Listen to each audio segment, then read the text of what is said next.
पुणे येथील खडक पोलीस ठाण्याच्या हद्दीत एका इंग्लिश मीडियम शाळेतील 27 वर्षीय शिक्षिकेने स्वतःची लैंगिक इच्छा भागवण्यासाठी 10वी मध्ये शिक्षण घेणाऱ्या विद्यार्थ्यास प्रेमाच्या जाळ्यात ओढून त्याच्यावर लैंगिक अत्याचार केल्याचा धक्कादायक प्रकार उघडकीस आला आहे।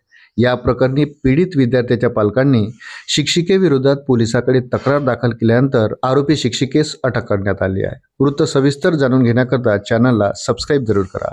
पोलिसांनी दिलेल्या माहितीनुसार आरोपी महिला या शिक्षिका असून इंग्रजी माध्यमाच्या शाळेत शिक्षक पदावर काम करत आहे। शाळेतील विद्यार्थ्याची शाळेचे कालावधीत पालकत्वाची शिक्षिक या नात्याने संपूर्ण जबाबदारी आपली असते हे माहीत असताना देखील त्यांनी 10वी इयत्तेत शिकणाऱ्या एका 17 वर्षीय अल्पवयीन विद्यार्थ्याच्या अज्ञानपणाचा फायदा घेऊन त्याच्यासोबत प्रेम संबंध जुळवले।